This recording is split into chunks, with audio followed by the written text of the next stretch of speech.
अच्छा देखें, A2 economics start कर रहे हैं। A2 इकोनॉमिक्स से आप लोगों, बहुत लोगों ने आपको डराया होगा कि यार A2 इकोनॉमिक्स है, ये है वो है जिन है।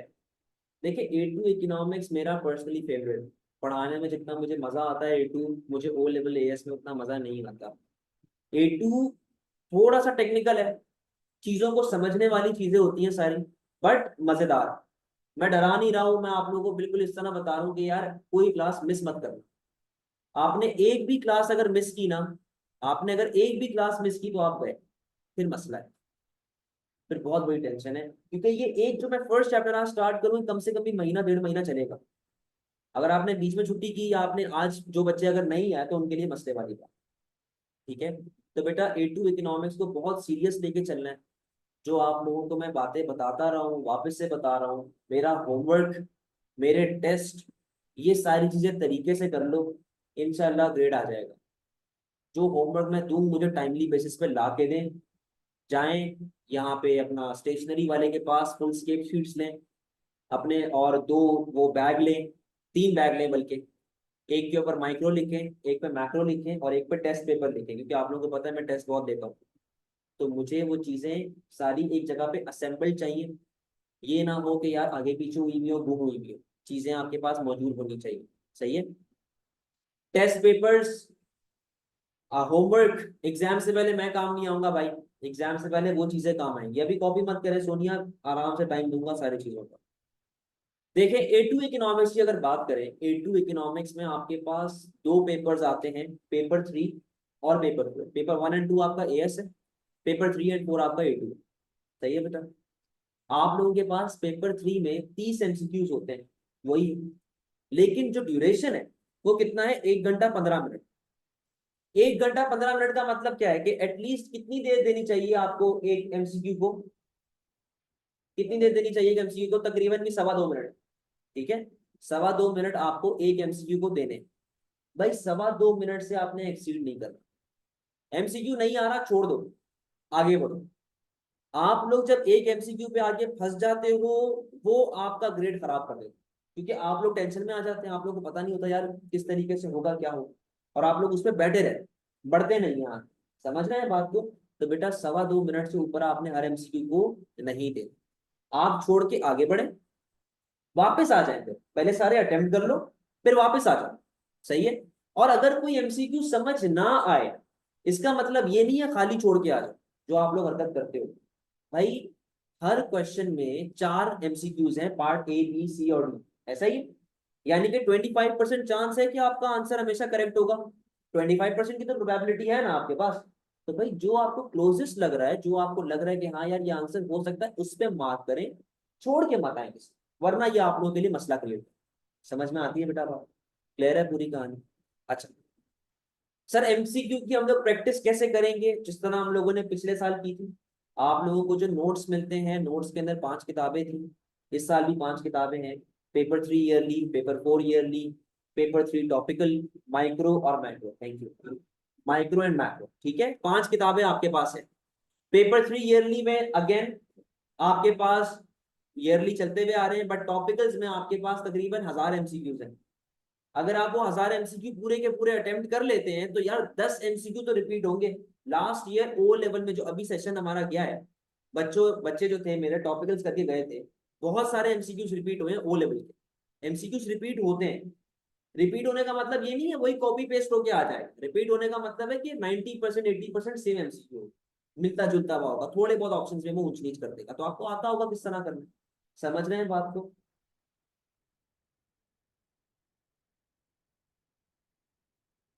नोट्स के लिए आप मेरे असिस्टेंट से रब्ता करेंगे, नसीब जो अभी था, उससे आप रब्ता करेंगे। ठीक है, तो P3 तो हो गया अपना साइड में। सही, MCQ का पेपर है, आराम से इसकी प्रैक्टिस करते हैं। आते हैं जरा P4 के ऊपर। बेटा P4 लेंदी पेपर होता है। सही है, आपको इसके अंदर दास्तान सुनानी पड़ती है। आपके पास पहले क्या होता था, मैं जरा पहले का बता दूं, क्योंकि मेरे यूट्यूब पे पुराने पेपर्स भी अपलोडेड है। ठीक है, 2023 बैकवर्ड्स, 2023 बैकवर्ड्स क्या होता था। आपके पास दो सेक्शन आते थे, section A, section B. Section A आपके पास होता था तकरीबन, मेरे जहां तक मुझे याद है 20 या 30 मार्क का होता था। और सेक्शन बी आपके पास जो था, आपको 2 क्वेश्चन अटेम्प्ट करने होते थे 25-25 मार्क के। 20 मार्क का होता था सेक्शन ए, और 25 मार्क के 2 क्वेश्चन आपको अटेम्प्ट करने होते थे आउट ऑफ 5। ये सेक्शन बी, सही। अब उस सेक्शन बी में 2 तरह के सवाल आते थे, या तो पूरे का पूरा 25 मार्क का सवाल, या तो पार्ट ए और पार्ट बी टूट के आता था। पार्ट ए 12 मार्क का, पार्ट बी 13 मार्क का, इस तरह। एग्जामिनर बड़ा चालाक, एग्जामिनर ने बोला यार बच्चे मैक्रो तो अटेम्प्ट ही नहीं करते, और मैक्रो तो ऐसे ही खाली पड़ा रहता है। अब मैं एक गेम करूंगा। मैं क्या गेम करूंगा, मैं सेक्शन बी अलग कर दूंगा और सेक्शन सी अलग कर दूंगा। सेक्शन बी क्या बन गया आपका, माइक्रो। सेक्शन सी क्या बन गया आपका, मैक्रो। एग्जामिनर ने कहा कि अब बच्चे के पास ऑप्शन कैसा है, चॉइस कैसा है, कि मैं माइक्रो में 2 क्वेश्चन दूंगा, सेक्शन बी, मैं मैक्रो में 2 क्वेश्चन दूंगा, सेक्शन सी, और बच्चे ने दोनों में से एक को अटेम्प्ट करना है। बच्चे ने दोनों में से एक को अटेम्प्ट। तो एग्जामिनर आपका माइक्रो भी टेस्ट कर रहा है, और एग्जामिनर आपका मैक्रो भी टेस्ट कर रहा है। तो कोई ऐसी हरकत मत करना कि सर मैं ये वाला टॉपिक छोड़ के चला जाऊं, या मैं ये वाला चीज ना पढ़ के जाऊं तो मेरा ग्रेड आ जाएगा, इस तरह नहीं हो। आपको पूरा कोर्स पढ़ के जाना। समझ में आती है बात बेटा, क्लियर है? कोई टेंशन वाली बात तो नहीं है, पेपर पैटर्न क्लियर हो चुका है, सही है। अच्छा, अगर आप मेरे यूट्यूब पे जाते भी हैं फॉर प्रैक्टिस, आप 2023 के पेपर देखेंगे, 2023 बैकवर्ड्स नहीं देखेंगे, क्योंकि वो पुराने पेपर पैटर्न पे बेस्ड।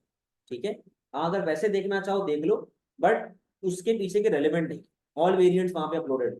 ठीक है। अब बेटा बात यह है कि आपका जो आंसर है वो एग्जामिनर चेक कैसे करता है, ये शायद ही कोई टीचर आपको बताएगा, या अगर बताएगा बहुत कम लोग बताते हैं। ठीक है, मैं आप लोगों को इसलिए बताना चाह रहा हूँ ताकि आप लोगों को समझ आ जाए कि आपने अपना आंसर किस तरह कंस्ट्रक्ट करना है, डेवलप किस तरह करना है, और एग्जामिनर किस तरह आपको मार्क्स दे। सही है, यहाँ पे है बेटा, ये सेक्शन बी और सेक्शन सी की मार्किंग है, सही। एग्जामिनर आपको मार्क्स देता है अकॉर्डिंग टू असेसमेंट ऑब्जेक्टिव।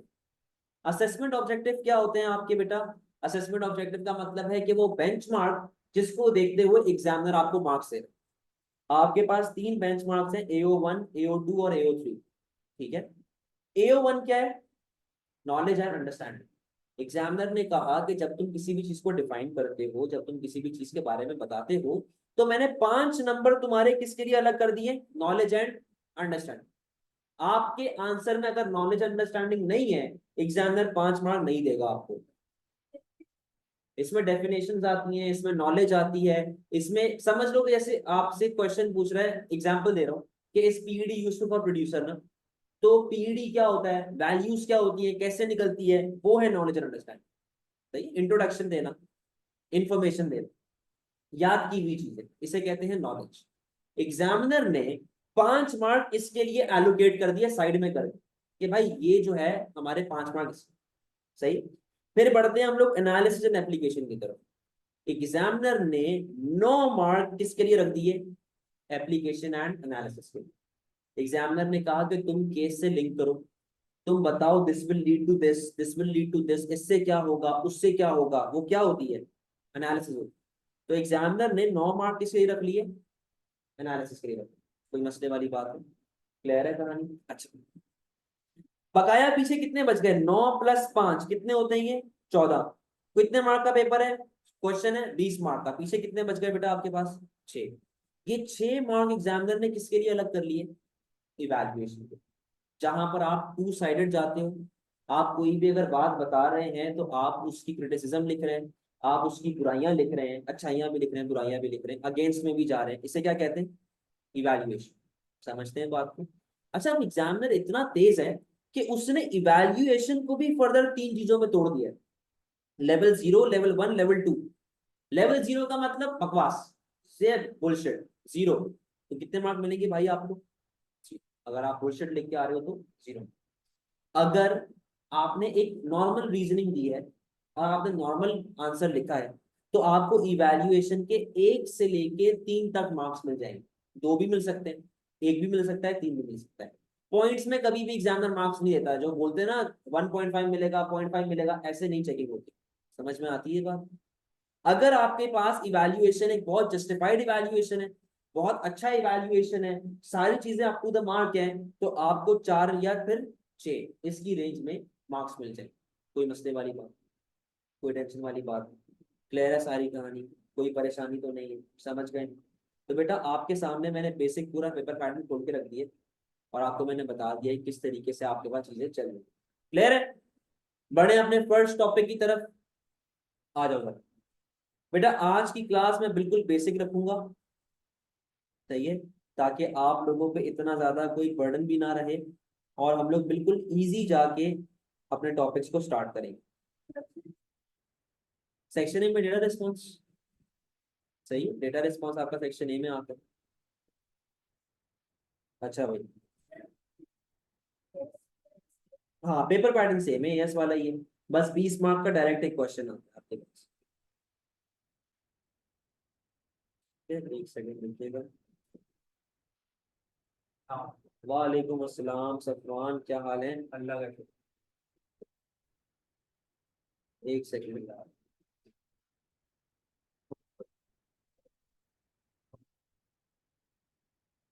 चले जी। बेटा हम लोग अपना फर्स्ट टॉपिक की तरफ जा रहे हैं, सही है, और हम लोग अपनी बेसिक्स पहले स्ट्रॉन्ग करेंगे।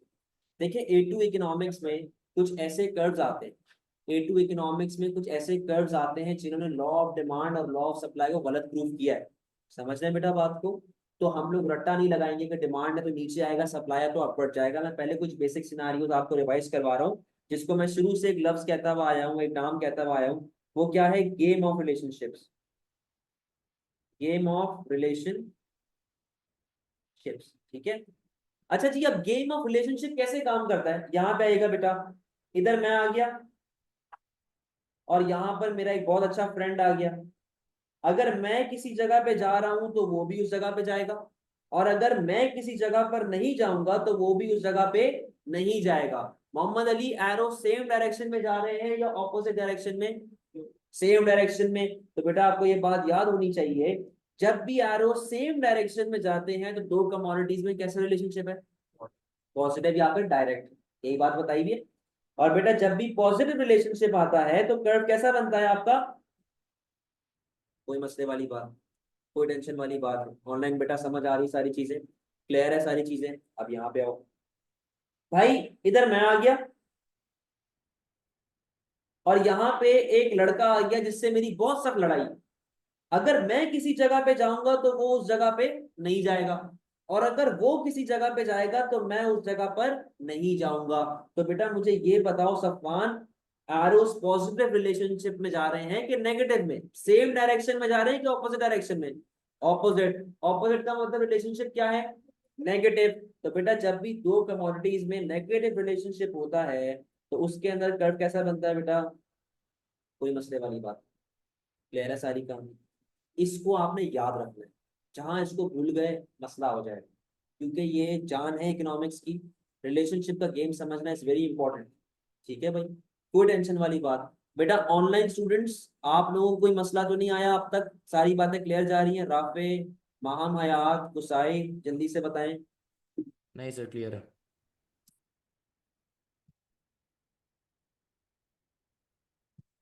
सही।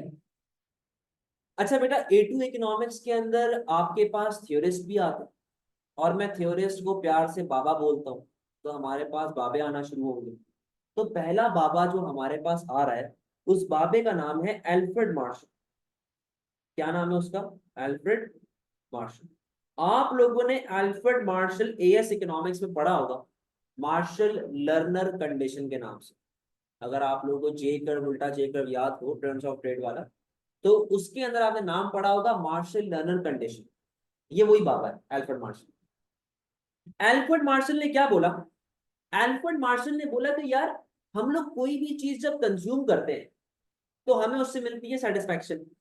ऐसा ही, हम कोई भी चीज जब कंज्यूम करते हैं उससे हमें मिलती है सेटिस्फैक्शन। उस बाबे ने ये बात बोली कि यार वो जो सेटिस्फैक्शन मुझे मिल रही है ना, मैं उस सेटिस्फैक्शन को मेजर कर सकता हूँ। अरे कितनी देखो इलॉजिकल सी बात है। बाबा बोल रहा है कि जो चीज कंज्यूम करने से आपको सेटिस्फैक्शन मिलती है, मैं उस सेटिस्फैक्शन को मेजर कर सकता हूँ। यानी कि इस बाबे ने बोला सेटिस्फैक्शन, सेटिस्फैक्शन या फिर यूटिल्स, यूटिलिटी, सेटिस्फैक्शन या फिर यूटिलिटी। यूटिलिटी का मतलब क्या होता है बेटा? सेटिस्फैक्शन। इस बाबे ने कहा कि यूटिलिटी यानी कि satisfaction can be measured in numbers. क्या बोल रहा है भाई? सेटिस्फैक्शन या फिर utility can be measured in numbers. ठीक है। अच्छा बेटा, जिस तरह वजन को हम लोग ग्राम्स और केजी में मेजर करते हैं, लिक्विड को हम लोग लीटर या मिलीलीटर में मेजर करते हैं, वैसे ही यूटिलिटी को भी तो मेजर करने के लिए कोई ना कोई चीज होनी चाहिए कि नहीं? ऐसा है। तो इस बाबे ने बोला कि यार यूटिलिटी को मेजर करने के लिए मैं एक नया इमेजिनरी यूनिट निकाल देता हूँ। और उस इमेजिनरी यूनिट का इसने क्या नाम रखा भाई? उस इमेजिनरी यूनिट का उसने नाम रखा है यूटिल्स। क्या नाम रखा है भाई? यूटिल्स। बोला कि भाई मैंने पानी पिया, मुझे कितनी सेटिस्फैक्शन मिली? मुझे 50 यूटिल्स की सेटिस्फैक्शन। सही। मैंने बिरयानी खाई, मुझे 100 यूटिल्स की सेटिस्फैक्शन मिली। इस बाबे ने ये बात बोली कि satisfaction can be measured in numbers, for which he introduced an imaginary unit known as utils. कोई टेंशन, कोई परेशानी यहाँ पे? एल्फ्रेड मार्शल की अप्रोच में नंबर्स आ रहे हैं, एल्फ्रेड मार्शल की अप्रोच में नंबर्स आ रहे हैं, इसीलिए इस बाबे की अप्रोच को कहा जाता है कार्डिनलिस्ट अप्रोच। क्या कहते हैं भाई? कार्डिनलिस्ट अप्रोच। कार्डिनलिस्ट अप्रोच का मतलब होता है नंबर्स वाली अप्रोच। जहां पर जिस अप्रोच में नंबर आ जाते हैं वो कार्डिनलिस्ट अप्रोच बन जाता है। अब देखो, ये एग्जामिनर एग्जामिनर चेक ये करता है आपके पेपर में कि आप कितनी इकोनॉमिक टर्मिनोलॉजीज को यूज कर रहे हो, आपका आंसर कितना वेल डेवलप्ड है और कितनी अच्छी टर्मिनोलॉजीज में हम उसको एक्सप्लेन कर रहे हैं। जब आप उसको बताएंगे ना कि यार utility can be measured in numbers और through an imaginary unit called utils और it is a cardinalist approach, बड़ा अच्छा इंप्रेशन पड़ता है एग्जाम में। समझ लें, ये सारी चीजें उसको बतानी है अगर तो सब क्वेश्चन आता है। तो तीन बातें, satisfaction can be measured, utils और कार्डिनलिस्ट अप्रोच। सही है। अब आगे सुनते हैं जरा। आगे वो बोलता है कि यार ये जो पूरी थ्योरी है, ये जो पूरी थ्योरी है, ये एक बंदे के आगे पीछे घूमती है और उस बंदे का नाम है रैशनल कंज्यूमर। सही है भाई, रैशनल कंज्यूमर। अब ये रैशनल कंज्यूमर कौन होता है इसके बारे में जरा डिस्कशन करते हैं। रैशनल कंज्यूमर, देखो, रैशनल कंज्यूमर की डेफिनेशन पढ़ना पहले। The one the one who aims the one who aims to maximize his satisfaction, maximize his satisfaction given the price he pays. Rational consumer is the one who aims to maximize his satisfaction given the price he pays. यानी कि पाई पाई वसूल करना, एक एक पाई का हिसाब लेना। Rational consumer ज्यादा कंजूस बंदा कोई नहीं, ये वो बंदा है जो एक एक पाई अपनी वसूल करे। फॉर एग्जाम्पल, यार आप लोग लेट से दबंग देखने गए, ठीक है, आप लोग चले गए, सलमान खान की मूवी लगी हो दबंग, आप लोग देख रहे हो मस्त उसको, सही। क्लाइमैक्स आ गया, गाने शाने आ गए, मुन्नी भी बदनाम हो गई, वो सोनू सूद मर गया, सब कुछ हो गया, खत्म हो गई स्टोरी, मूवी एंड हो गई। जब मूवी एंड होती है, क्रेडिट्स आना शुरू होते हैं। ये भाई एक्टर सलमान खान, चुलबुल पांडे सलमान खान, शेदी सिंह, ये और वो क्रेडिट्स आ रहे हैं ना। क्या आप क्रेडिट्स देखने बैठोगे? क्यों? भाई क्रेडिट्स भी तो मूवी का ही पार्ट है। वो कोई पठान की क्रेडिट थोड़ी दिखा रहा है, क्रेडिट किसके दिखा रहा है? दबंग के। तो जो क्रेडिट्स हैं वो भी तो मूवी का ही पार्ट है। हम जैसा बंदा वो चीज नहीं देगा, हम बोलेंगे हटा दे, हमें क्या लेना देना, डीओपी कौन है, प्रोड्यूसर कौन है, ऐसा ही है। लेकिन रैशनल कंज्यूमर बोलेगा कि यार ये जो लिस्ट आ रही है ये भी तो मूवी का पार्ट है, ऐसा ही है। तो जब ये भी मूवी का पार्ट है, मैंने तो इसके भी पैसे दिए हुए, मैं ये देख के जाऊंगा, मैं एक एक रुपया वसूल करूंगा, मैं एसी की पूरी हवा खा के जाऊंगा जब तक कोई मुझे उठा नहीं देगा। समझ रहे हैं बात को? एक एग्जाम्पल ये, एक और एग्जाम्पल लेके चलते हैं। भाई लेट से आपकी स्कूल फी है महीने की 30,000। कितनी है? 30,000 पर मंथ। ठीक है। मोहम्मद अली, आपकी स्कूल फीस महीने की 30,000 रुपए महीना है। सही है। आप 15 दिन के लिए छुट्टियों में चले, कोई भी रीजन की वजह से, आप स्कूल फीस कितनी दोगे? 30,000 ही दोगे ना यार। भाई छुट्टियों पे आप गए हो कि स्कूल गया है? आप गए हो। तो स्कूल की क्या गलती है इसमें? स्कूल बोलेगा बेटा ये फीस चालान पूरा भरो वरना अल्लाह हाफिज। ऐसा ही हम जैसा बंदा क्या करेगा, पूरी की पूरी फीस पे कर दे। जबकि रैशनल कंज्यूमर क्या करेगा? रैशनल कंज्यूमर बोलेगा एक सेकंड रुको, मैं खाली कितने दिन आया हूँ स्कूल? मैं खाली 15 दिन स्कूल आया हूँ। ठीक है, तुम्हारी महीने की फीस है 30,000 रुपए, तो मैं तुम्हें कितने पैसे दूंगा? सिर्फ 15 दिन के पैसे दूंगा। तो वो रैशनल कंज्यूमर क्या करेगा? 30,000 divide by 30 days multiply by कितने दिन आया? 15। तो वो बोलेगा भाईजान मेरी तरफ से सिर्फ 15,000 रुपए का हिसाब बनता है, मैं तो आपको 15,000 रुपए ही दूंगा, इससे ऊपर 1 रुपया नहीं दूंगा। समझ में आती है बात बेटा? क्लियर है? तो ये डेफिनेशन है रैशनल कंज्यूमर की, is the one who aims to maximise satisfaction given the price he pays, यानी कि पाई पाई का पैसा वसूल करना। कोई टेंशन वाली बात? क्लियर है सारी कहानी? ऑनलाइन बेटा कोई मसले वाली बात तो नहीं है? अब तक सारी बातें क्लियर चल रही हैं?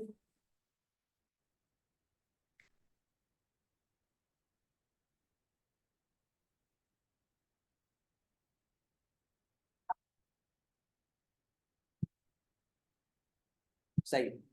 अच्छा, अब रैशनल कंज्यूमर की कैरेक्टरिस्टिक्स क्या हो? ऐसी क्या चीजें हैं जो एक कंज्यूमर को रैशनल कंज्यूमर बनाती?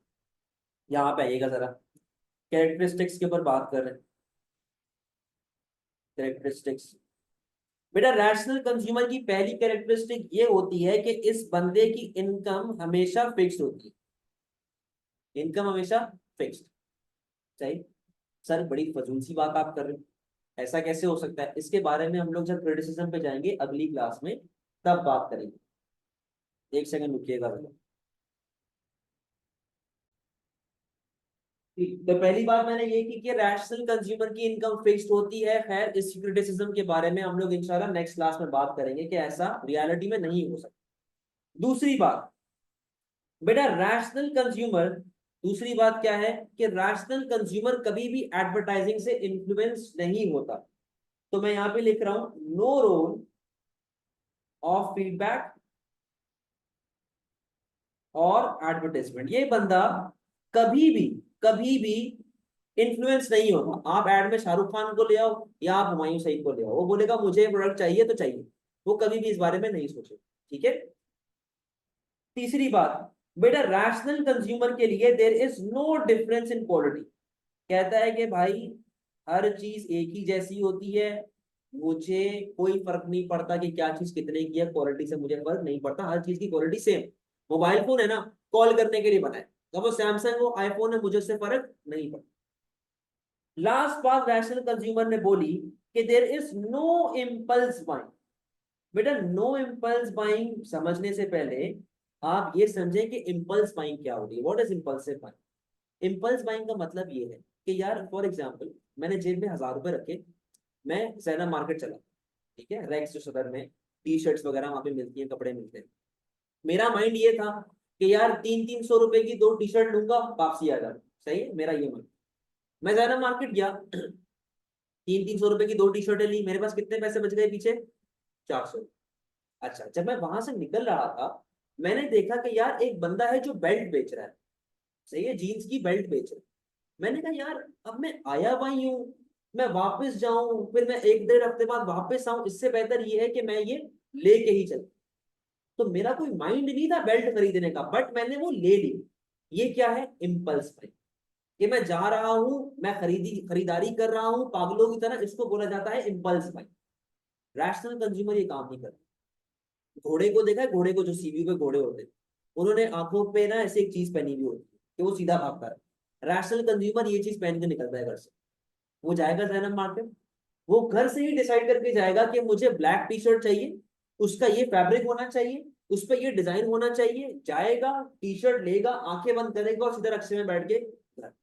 रैशनल कंज्यूमर कभी भी फजूल खर्ची नहीं करता, कभी भी एक्स्ट्रा पैसा खर्च नहीं करे। ये कुछ कैरेक्टरिस्टिक्स हैं जो रैशनल कंज्यूमर को रैशनल कंज्यूमर बनाते हैं। सर आप तो बड़ी बकवास बात कर रहे हो, ये 4 चीजें रियलिटी में हो ही नहीं सकती। मैं वही कह रहा हूँ कि अगली क्लास में हम लोग इसकी बुराई करें, हम लोग अगली क्लास में इसकी बुराई करें, हम लोग क्रिटिसिज्म करें। समझ में आती है यहाँ तक बात? कोई मसले वाली बात है? ऑनलाइन स्टूडेंट्स, बेटा सारी बातें अब तक क्लियर जा रही है, कुछ बाउंसर तो नहीं जा रहा?